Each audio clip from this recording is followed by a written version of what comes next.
All right, so for the second thing tonight, I want to try something new. So it's two things that are new here. One is that I often have an English-speaking PowerPoint when I talk Swedish. That's a very common thing. I'm going to try having a Swedish PowerPoint and talking English. How about that? That goes for new, right? Oh, it's true. I'm going to try it. So, and the other thing is going to try a talk about something where I combine an academic research-based topic with the practical work that you do with Agile, so specifically around leadership. So I want to reference using a transformational leadership perspective, and transformational leadership is an academic term and has a specific connotation, and connecting it to the role of the RTE. So in order to get this started, I want you to think long and hard about something. I want you to think about a person that you've worked with, lived with, interacted with, that has had a positive impact on you. Could be a role model, it could be anyone really that left you with a, hey, he or she helped me, and I got something from working with or interacting with that person. And I want you to think together with a person next to you in groups of 2 or 3, depending on your table. And I want you to think about episodes or settings or places where that happened. It might be that you did this project together, or that person worked alongside you in this specific moment. And then I want you to zoom in on what did they do? And specifically, what's the behavior that you saw? So what can you talk about, what can you say about their behavior? Did they do something specific that was part of that positive impact? So a few minutes, think about behaviors in people that that have had a positive impact on you in your life or in your work. Talk in groups of 2 or 3 and give me a post-it or 2 per person with examples of those behaviors that they manifested. Okay? Try it out, 5 minutes. So it's probably an engaging conversation that you're having, since this is often an engaging topic. But I would like you to, from this, try to distill something into a post-it, something that this person did, something that you could observe them do, a behavior. Did they inspire you? Did they motivate? Did they challenge you? What did you saw? And that was probably part of impacting you. Write it down, we'll come back to these at the end. So, leadership then, coming back to the topic at hand. Why is this a topic even for the RT? How does this connect to a framework like SAFE or Agile in general? Well, let me first state the quite obvious, that leadership is something that you do together with others. It's literally about impacting something on others. Helping them feel something that's important for you, helping you feel something that's important for them. It's always done in conjunction with other people. So whatever you do with leadership, it's not in a space pod. There's other people in there somewhere.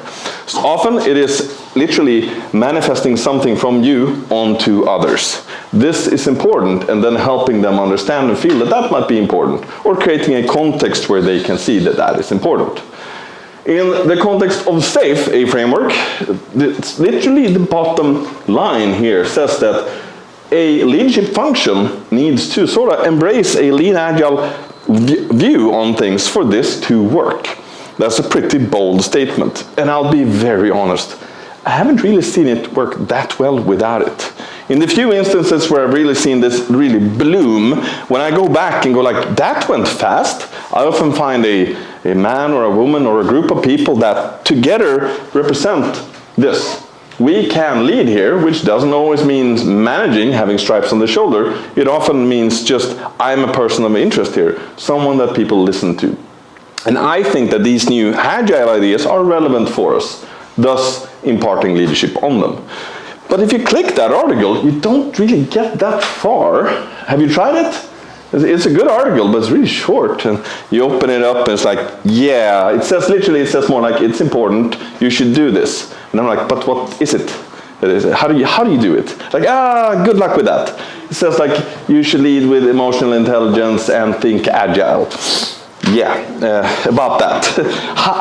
How? So I've been looking for models or techniques for how to sort of describe what this is in a more tangible, preferably research-based way.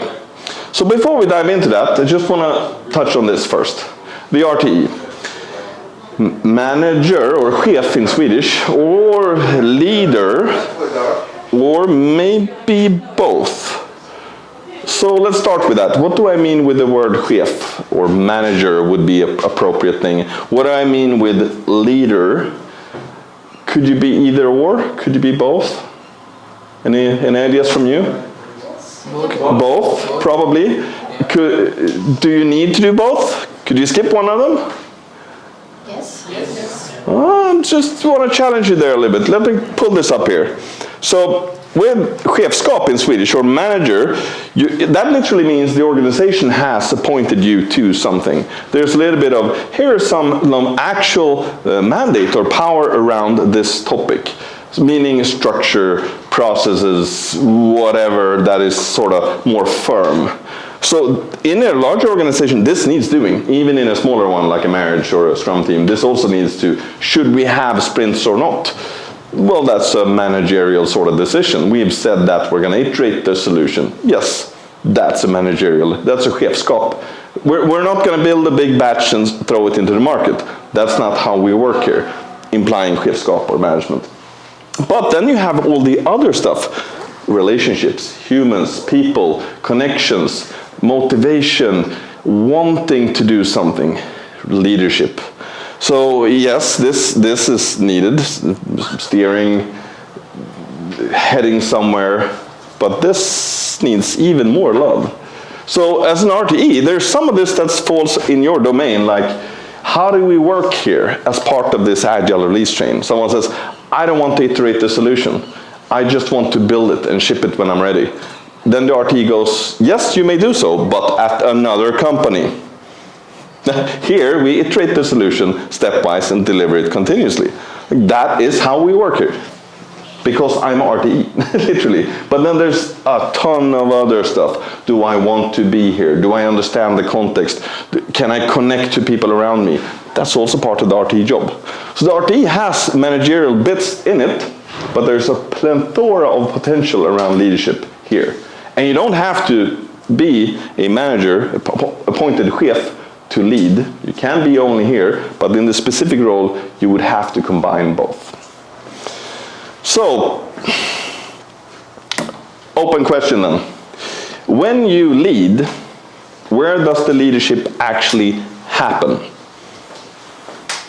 To bring the change? Well, if I lead in this room saying, the food is going to be served at 7, these are the topics, where does the leadership actually then take place? Communication. Interaction. Inside you, right? Well, actually inside you.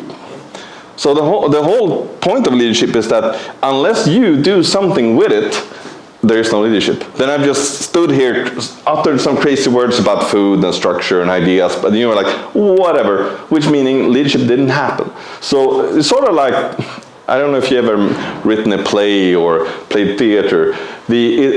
The theater of the mind is not in the actors, it's literally in the heads of the audience. And it's the same with leadership. It happens in the people that you lead. So the perception of what the leadership is not yours to own, it's there to own. So you always have to think about it's out there. I can do things, I can exhibit behaviors, I can create structures, but the actual leadership is in the room, in the people that are led or willing to be led in the end. So it's literally out there. We're going to come back to this a lot. So, brief history bit for you also, just to put context around transformational leadership then.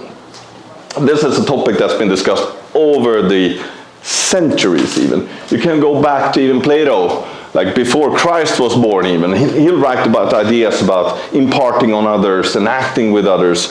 Machiavelli, like 500 years ago, his ideas were not that fun. Anyone read his book? The Prince, like, ooh, like that's definitely leadership. It talks about impacting on others, but not in a nice way. It's like, power is the only way, like, ooh, the dark side. But it's been trends in here. It's been going back and forth. And what I'm going to land on here is what's been going on at the Swedish Defense Academy the last 20 years, specifically around transformational leadership. And this was built in response to the Swedish, we were in a war in the 90s in Balkan. We did a mission, but we also learned a lot from it. And a lot of research was done on the effects of it. And this in turn was built on what's called Burns and Bass in the 70s and 80s on their work on transformational leadership.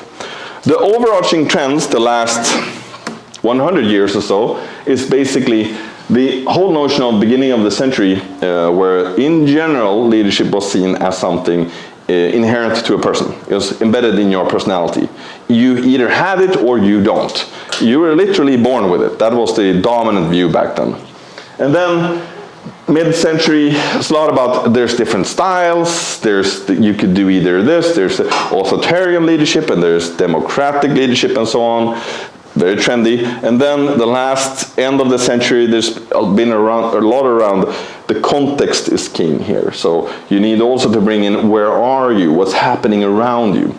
And in the end we've landed on this, the utvecklande ledarskap in Swedish, or transformational leadership, where the context is there, the actual person is there, but also seen as a relationship. So the transformation basically is that the people that you lead with, they transform you when you lead them. You transform them. So literally there's a feedback loop going on here, a deep one. And this is the latest and greatest in leadership research. This is the last 20 years. And about 20 years ago, they brought out the first version of what's called transformational leadership in Swedish, called utvecklande ledarskap. And this came from the research group over at the Defense Academy over here in Stockholm. A brilliant group, very smart people. They even wrote a good book about it that I would strongly recommend, actually, this one, Utvecklande ledarskap. It's available in English also. So it sort of condensed their research into something tangible. And what they've been looking at is how do you effectively lead when you are surrounded by extreme amounts of change? How do you do it when the context is changing, the circumstances are changing? How are you effective with others there? And what they built was this. It's called the big picture, sort of, for leadership. So we'll talk about this tonight. But in general, it simply positions a set of observable behaviors for the individuals and categorizing them into, well, what seems to be quite effective, what seems to be sort of effective, and what is very, very bad. And then looking at where does this come from? Where do behaviors come from? Well, there's two things. But first, it's talking about observable behaviors, something that you can be seen doing. And basically looking like this. This is the top of it. So the transformational bit are these behaviors, the green stuff. This is basically the thing that has a lot of impact. And then there's conventional leadership behaviors over here. A few of them categorized in the research as these have some impact, useful, and there's a few of them that are sometimes useful, but not really. And then there's a few that are really even destructive. And one of the interesting things in the research around leadership is that they've very clearly positioned that bad is stronger than good.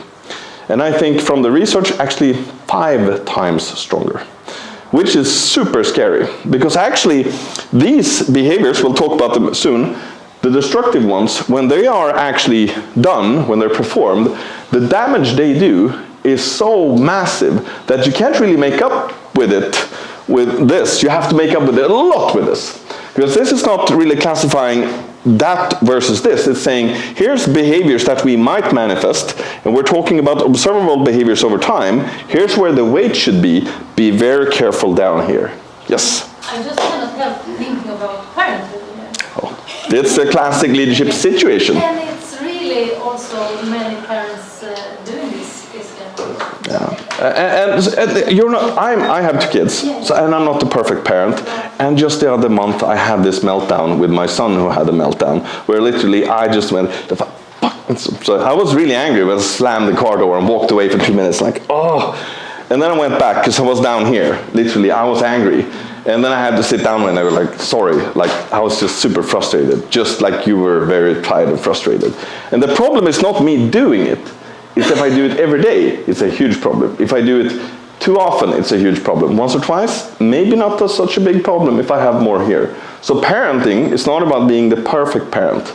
It's being a parent that can exist on this scale, maybe, but maybe be more here. And it's the same when we work with adults. Literally, our behaviors is what they see. Let's manifest the good stuff more and be careful with the other stuff. Because as the research points out, this is super damaging. So, again then, where do behaviors come from then? So, the behaviors that I'm manifesting when I'm with others that you can see, these are things you see me do repeatedly. Any thoughts? Where do my behaviors come from? Observing. Sorry? When you observe someone, like yeah, I see others do it. Yeah. Maybe I see someone who's influential for me, like my parents do it often, then I pick that up. Or my friends do it, so I pick it up, right? Or my managers do it, so I pick it up, yeah? So the environment, that will impact on me. Others, behaviors, where do they come from? Personality. Yes, there's actually, when I'm born, I have genes that I bring with me a little bit, and then the environment I'm in my early years will form a foundation for me that basically it's tracks that I can step out of, but it's harder. So sort of the big five perspective. How am I inclined to behave, which is shaped by my early years. So my personality is definitely a behavioral sort of fountain, definitely. Any other things? Your feelings. Sorry? Your feelings. My feelings, yes, which come, and they come from? Where do feelings come from? Yourself. Yeah, and the environment, right? I'm stressed because I have so much work to do, so that would touch my personality, and out comes a specific behavior.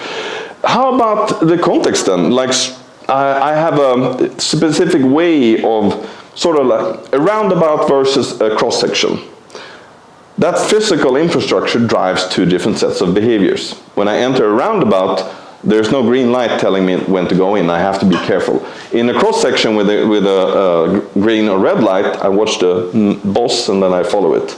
So the physical, the environment I'm in, is there a low ceiling in the room? I have to sort of, is there a high ceiling? Is it light? Is it dark? So the environment, processes and rules, structures, others' behaviors, and also what we bring with us from history, basically.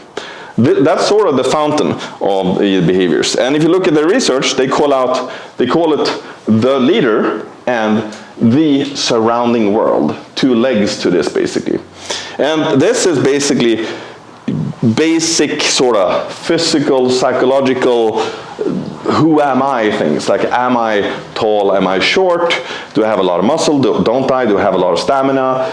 You can't argue with that. That's going to impact your behavior in the end. And also a little bit about where did I come from, what's my upbringing, was I born in Dubai, in Sweden? That will impact on me also. But then also my competency, my way of dealing with stress, my managerial competency, my competency in actually doing the work and so on, that's also part of shaping my behavior. But the other one, equally big in the research, the surrounding environment, the overarching society perspective. You know, there was this pandemic.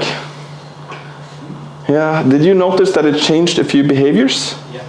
Yeah, like still do, actually. And that came from something completely beyond our control. And that basically changed how we behaved when we are in a supermarket now or in a bus and we're like, it's a lot of people. Ooh, yeah, for 2 years we were programmed to watch out for others, and now, yeah, that's there.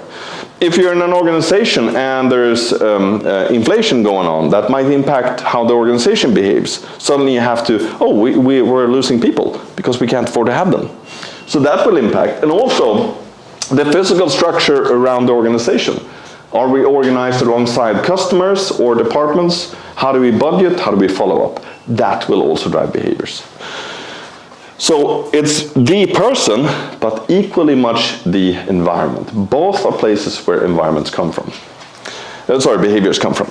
So let's take a look at the behaviors then. So starting with the top one, the transformational leadership behaviors. They look like this. It's basically three perspectives. Being a role model and staying authentic.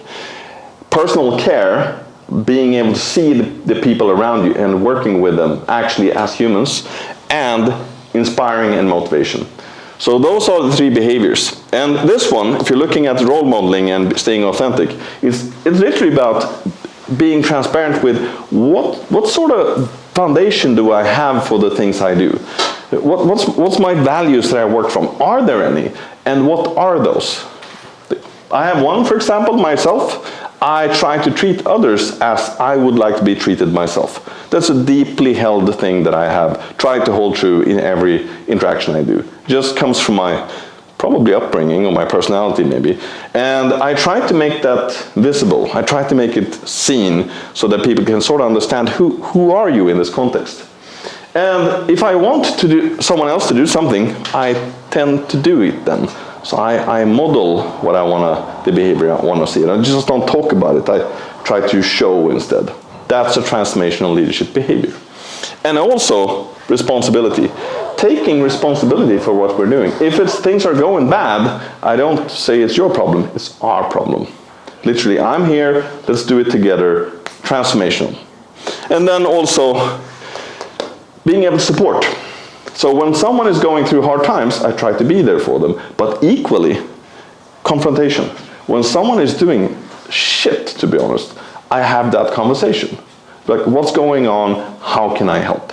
Not checking out, not staying away from problems, stepping into them, but doing it with heart and care. I'm here for you, and I see you're struggling. How can I help? That's a transformational leadership behavior. Not just going like, yeah, do whatever, and like, good luck. No. Now you're actually down into the really bad stuff. But also encouraging others to be participatory and encouraging others to contribute. It's really straightforward stuff. These are the transformational leadership behaviors. And the research clearly positions also that there's a correlation here. Organizations that have a lot of these behaviors seem to have more sort of effect, more results. Can't talk about causality, of course, that's very hard in social science, but there's a correlation here. So when this is going on, the good stuff tends to be there also. Equally important are before we do that, just want to switch over to you. If you were to do this as an RT in your art, to behave like this, what do you think the effect would be if you were doing this, and this, or any of them? Let's talk at your table for like a minute or two. Just what would the effect be if you behaved like this with your agile release train? What would happen in the coworkers?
beslut.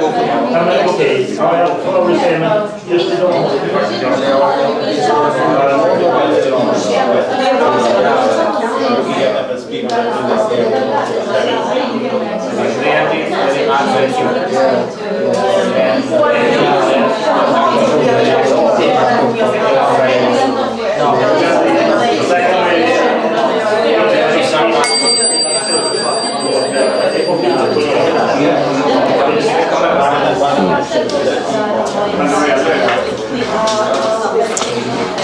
Hold on to those thoughts. I want to bring them up in the next section when we do lean coffee. But before we go back to that, I want to step through this and also talk about the conventional behaviors. And this is the middle of the model where we're talking about, well, krav och belöning in Swedish, or demands and rewards and control. And demands and rewards and control, but on this side of this red line, you see. We call this conventional plus and conventional minus, because these are, when they're done, they might have a quite negative impact on the results, and this might have a positive one. So the nuances are very important. And remember, when we're talking leadership, it's literally in the eyes of the person receiving the leadership. It's not in your intent. The nuance sits there. This is literally about eftersträva överenskommelser, strive to be have agreements. Can we have an agreement that, can we commit to this PI objective? So you're looking for that. And if this is done in a way where the employee doesn't feel, well, K minus, like over-controlled, are you, well, you failed with it, so boo on you. Well, suddenly you're down here. So the nuance is here. You're looking for, are we in agreement? Can we commit to things? Can we work together? Do we have standards for the work? You're asking for that, which is you're looking for control in some sense. This is positive. This correlates a lot with the results in the end. But the nuance is, if you're not careful, you might end up in the negative, which is over control, where there's they feel micromanaged. It feels like there are lots of things that are on the positive side, yep, that are kind of the flip side of some of other behaviors. It feels like it's some kind of almost exaggerated strength in some area. That if you give people a lot of self-management, it might come off as passive in some cases. Yes. So it's oh yes. Back and forth. You'll see when I go to the destructive part, that's super scary, because it's like you're self-organizing now. Bye-bye. That's actually one of the worst things according to the research. That's passive destructive, which is, it will totally tear down any structure. So there's a need for, do we have agreements? Do we have goals we can reach? Do we have standards that we can work with?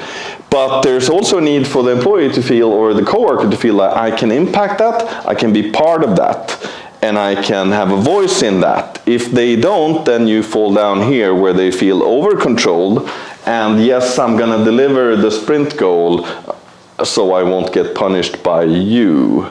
Suddenly you're like, ooh, goosebumps in a bad way. That now you're down in the negative side here. Which these are conventional behaviors. Why didn't you deliver the project? And then suddenly they go like, next project I'm only gonna deliver to keep you off my ass. Like, well, that's not the motivation from the inside here. That's the motivation for staying away from your bad side. But that doesn't mean you can't check out of this. You still need to do that. Why is it so common then this? That was my other point as well. Why is it, because you said the research is almost 20 years now. Yeah. But why haven't we? Well, you saw the two legs, right? Back to the question, where do behaviors come from, right?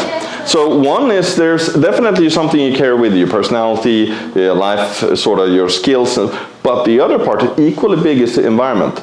Like, why is everyone so afraid? Well, there's been a pandemic, there's a war in Europe, duh. And that would impact how we behave. Or why do people don't collaborate? Well, they have 150% allocation and they're working around the clock. So behaviors will then shift. So we have to look at, if we're seeing behaviors that are not beneficial, we have to sort of do felsökning. Use the model as a felsökningsdiagram, debug it, like where do these come from, and look at what's the potential, how it can impact. Could we maybe form cross-functional teams and let them pull the work? I'm like, Now you're in the other leg, right? There's the organizational leg, trying to shift something. And what you can do by that is then making other behaviors easier to do, basically. But coming back to that, though. So these sections are as important, but the flip side is quite damaging. So what about the fun stuff then, the destructive ones? This is super scary, but it's out there. And I remember, I've been coaching leaders, younger leaders for a long time, and I remember one of my first tips for, this was maybe 10 years, something like that, where was a young leader in the organization that took over after me, and I said, like, your initial job is just to do nothing. I said, if you only sit on this chair, you're now a manager, and you just keep your mouth shut and don't take any actions, you've stopped a potential disruptive person from sitting on that chair. And by doing that, you've done the first leadership job. Do no harm. Don't do this. So I said, like, just sit on the chair, shut up, good work. And then carefully from that position, start doing things. But be careful. If you tip over into that, you're into bad stuff. Reading the research, I sort of understand, oh, that's what I was doing back then, because I saw how much harm it did. Because if you zoom in on this, the research basically says that there's two classifications. One is the active destructive behaviors, which is literally what you would more often see. It's the leader or manager that steps in and yells at people. Like, you idiots, why don't you deliver? This is so bad, I'm so disappointed. And people go like, ooh, I'm afraid now. She's loud and this is scary. Like, it's arrogant, unfair, threats, over demands, it's usual psychopathic bad stuff. It's all about me, I say one thing and do the other. And the interesting part here is the passive destructive ones are even worse. And they are basically whatever, you're a self-organizing team, so you decide. And they go like, well, we need help. I have an important meeting, so I'm gonna go now. Or PI planning, you pick the features you wanna do. I wanna be disappointed in half a year, but you pick it. Like, now we're down to the passive stuff. And this is way more disruptive. It's the whatever, låt gå, sort of, I don't wanna take a decision here. It's, I don't know, but you're still in charge, but you're not doing it. And the problem here is that when you're doing this, at least, the agile release train or the art, the agile teams, they would at least hate the RTE together. They will all talk about that asshole. We hate her, right? Because we're the and they have some team spirit in that they don't like you. Literally, they band together and form psychological safety around having an asshole as boss together, which is strange, but it's actually worse if you just do this. Well, should we have 2 weeks or 3 weeks sprints, RT? Oh, I don't know. Just do whatever. Like, that's actually worse, because now it's all going free. It's all just weird and strange, and you're not taking responsibility for what you're there to do. So the thing is that we dip into this, like my parenting. Sometimes I'm like, I'm tired. I'm like, shut up, go to bed. Like, yeah, I'm just a little bit arrogant, dad knows better. Yeah, and then the thing is, don't do it too often, and be very careful down here, like super duper careful.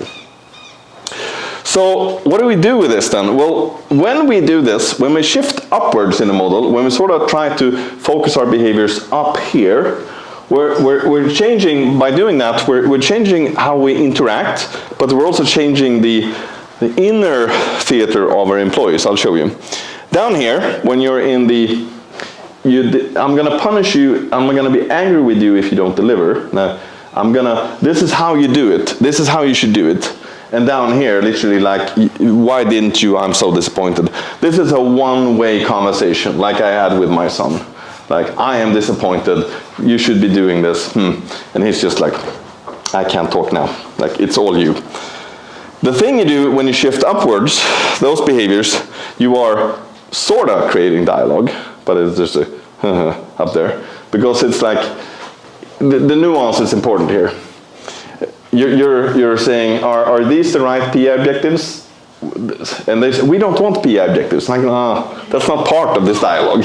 Like, we have that here. But you can, within that, you can impact. So there's the, this is still good stuff. This is still needed. Just need to be careful so we don't shift into here. These are the PI objectives you should have. Now, sort of Jedi mind speak. And when we shift upwards, though, up here, it is actual, it's actual dialogue up there. This is literally about, they're saying, we don't know what to do with this. And you're trying to shift into, what are we trying to achieve then? What's our mission here as the art? Well, we're gonna go to the German market. So given that, how would you then select the feature? Well, could we try this one? Sounds, give that a try. Now you're into a true dialogue. You're shifting into inspiring, motivation, trying to lead by being authentic and taking responsibility. And on the other shift, on the other side, when you're shifting into this, you are mainly talking about what, and even sometimes how. This is how you should do it. This is how you should exactly execute it. But when you shift up here, you're more or less only talking about what should we be doing and why, which is the way more powerful conversation. Those behaviors lead into that. Having a true dialogue and talking about the what and the why.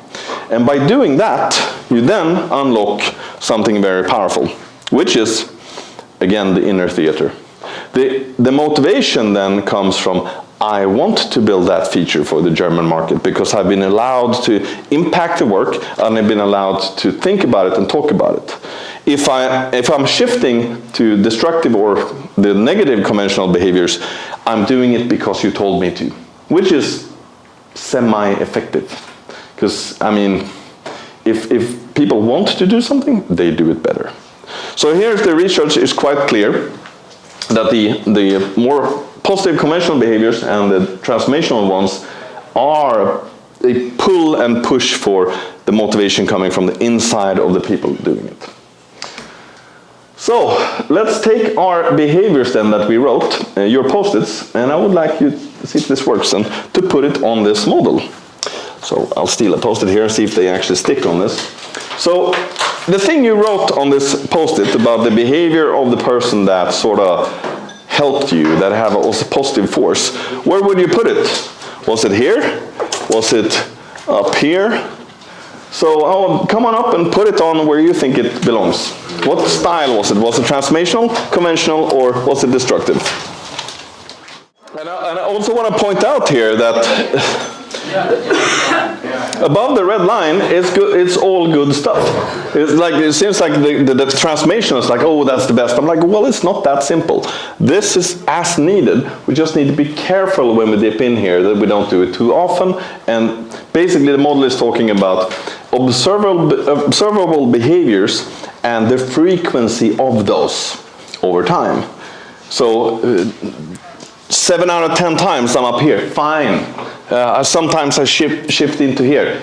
Okay, that's fine. Just don't make a habit out of it. And what you're doing here is saying to me that you felt that when you were impacted by someone in their leadership, it was up there, at least above the red line. Good stuff. So now I have a problem though. I need to take away the post-its because, sorry about that. Thanks for the help.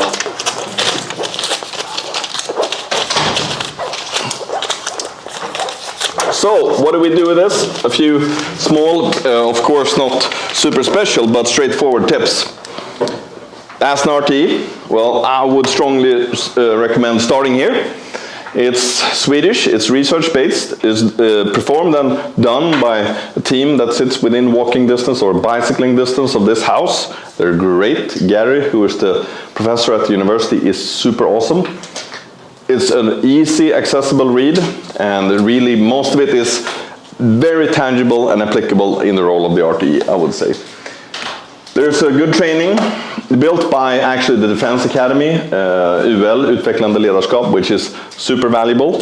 It can be viewed through an agile lens, no problem. I can guarantee that you can connect it to your work. Both me and Johanna have done it actually. Yeah. So that's a great tool. And think when you're working, where am I? Not like the perfect parent, but the frequency of my behaviors. But just look at this regular week. Have one of your Scrum Masters sort of look at you and categorize you. Tell them, where am I? Like, well, most of the time you're up here, but last Thursday when you were talking to that team, literally, they felt over-controlled. But it was so important. Like, well, they felt that you were literally telling them exactly what to do again. Oh, so once is okay, twice, be careful. 3, 4 times, and down here, sure, what, that bad Tuesday? It's fine, but then catch yourself the next time. Have someone else step in and go like, before we have this meeting, remember last time?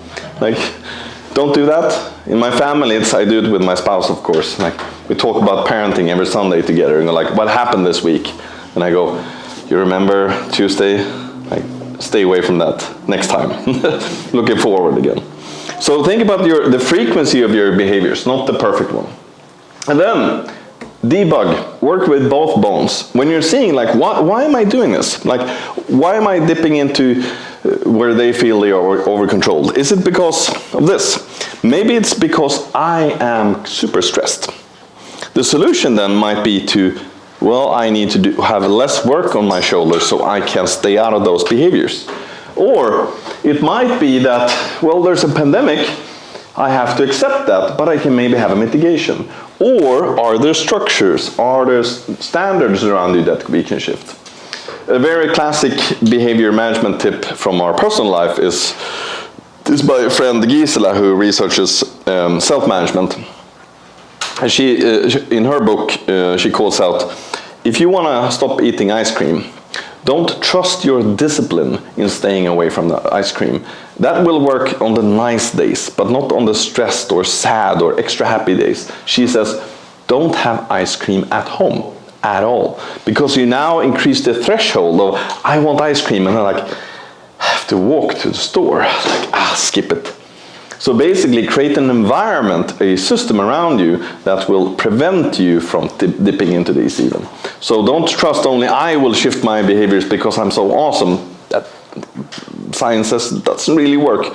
Shift the environment around you, the structures, the processes, and support systems to help you shift into the stuff that gives you a lot of more impact. And use this as a debug tool. Where did it come from? Is it here? Is it there? Where did it come from, and what can I do to mitigate it? Can I impact it?